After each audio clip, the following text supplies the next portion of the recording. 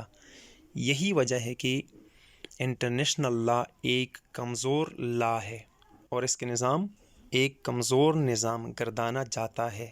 Next weakness کے متعلق ہم کہہ سکتے ہیں کہ international law is weak on institutional side. ادارجاتی نظام میں انٹرنیشنل لا کمزور ہے۔ International law has no regular court system. International law کے پیچھے کوئی خاص، کوئی اسپیسیفک ریگولر عدالتی نظام موجود نہیں۔ یہی وجہ ہے کہ عدالتی نظام موجود نہ ہو تو وہاں پہ کوئی خاص قانون بھی موجود نہیں ہو پاتا۔ So different disputes are resolved according to the consent of disputed parties۔ کوئی خاص عدالتی نظام یا کوئی خاص عدالتی ادارہ موجود نہ ہونے کی وجہ سے مختلف مسائل پارٹیز کی کانسنٹ پر ریزالو کیے جاتے ہیں، نہ کہ کوئی خاص اس کے لیے طریقہ کار وضع کیا گیا ہو اور سارے ممالک یکساں طور پر اس کے ساتھ ٹریٹ کیے جا سکیں۔ یعنی کہ اگر دو ممالک کے درمیان بالفرض پانی کے مسئلے پر کوئی پرابلم آ جائے تو ان دو ممالک کو ان کی رضائیت کے مطابق مسئلہ سولو کر کے دیا جاتا ہے، جبکہ اس کے برعکس اگر یہی پانی کا مسئلہ دیگر دو ممالک کے درمیان ہو تو پہلے مسئلے کی نوعیت کو دیکھتے ہوئے اس کا فیصلہ نہیں کیا جاتا، بلکہ موجودہ مسئلے میں جو ممالک موجود ہیں، جو ڈسپیوٹیڈ کنٹریز ہیں، ان کی کانسنٹ لے کے اس کے مطابق اس تنازعے کو حل کیا جائے گا۔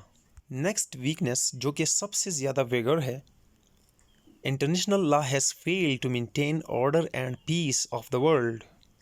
International law has no proper courts, no sovereign authority, no effective sanctions, etc. Therefore, it has failed to bring peace and impose law and order in the world۔ چونکہ قوانین اس لیے بنائے جاتے ہیں تاکہ ممالک کے درمیان، دنیا میں تنظیموں کے درمیان کوئی پرابلم نہ ہو، کوئی ایشو نہ ہو، امن ہو، سلامتی ہو، ہر ایک کی جان، مال، عزت محفوظ ہو۔ لیکن ہم دیکھتے ہیں کہ انٹرنیشنل سطح پر انٹرنیشنل لا جو ہے وہ فیل ہو چکا ہے، وہ بالکل ناکام ہو چکا ہے دنیا میں امن برقرار رکھنے میں۔ وجہ کیا ہے؟ کیونکہ انٹرنیشنل لا کے پیچھے کوئی پراپر کورٹ سسٹم نہیں، کوئی سوورین اتھارٹی نہیں، کوئی اثر انداز ہونے والے سینکشنز موجود نہیں، اس لیے یہ دنیا میں امن لانے میں ناکام ہو چکا ہے۔ نیکسٹ ویکنس یہ ہے کہ انٹرنیشنل لا فیسز گریٹر انسرٹینٹی، یعنی کہ انٹرنیشنل لا بہت بڑے غیر یقینی صورتحال کا سامنا کرتا ہے۔ کیوں؟ اس کے پیچھے بھی وہی وجوہات ہیں۔ International law has no proper courts, no sovereign authority, no effective sanctions etcetera. That's why it faces greater uncertainty.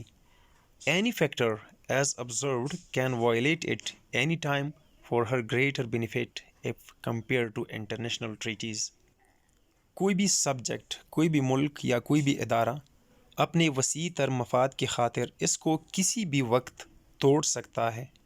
اگر وہ دیکھے کہ انٹرنیشنل لا کے انڈر، انٹرنیشنل ٹریٹیز کے انڈر اس کے جو مفادات ہیں وہ کم ہے اس کی نسبت جو وہ خود حاصل کر سکتی ہے، تو وہ سبجیکٹ انٹرنیشنل قوانین کو توڑ دیتے ہیں اور اس کی پاسداری نہیں کرتے۔ یہ ایک ویکنس ہے انٹرنیشنل لا کی۔ انٹرنیشنل لا کی ایک اور کمزوری یہ ہے کہ it can not intervene domestic jurisdictions of states. International law can not intervene the domestic rules of states. It is therefore weak to be imposed if a matter falls under a domestic court system۔ یعنی اگر کوئی metre domestic کور کے زیر اختیار ہو، اس کی اختیار کے دائرے کے اندر ہو، تو پھر انٹرنیشنل لا اس میں مداخلت کرنے سے قاصر ہوگا۔ کنکلوژنس کے طور پر ہم کہہ سکتے ہیں کہ انٹرنیشنل لا کے اندر جو خرابیاں ہیں، جو کمزوریاں ہیں، ان کے پیچھے کچھ ویکنیسز ہیں۔ اگر ان کو دور کیا جائے تو بعید نہیں کہ انٹرنیشنل لا بھی پراپر لا کی حیثیت حاصل کر سکے۔ امید ہے آپ کو ویڈیو پسند آ گئی ہوگی، تو پلیز چینلز کو سبسکرائب کیجئے، ویڈیو لائک کیجئے، شیئر کیجئے۔ اپنا خیال رکھیے۔ اللہ حافظ۔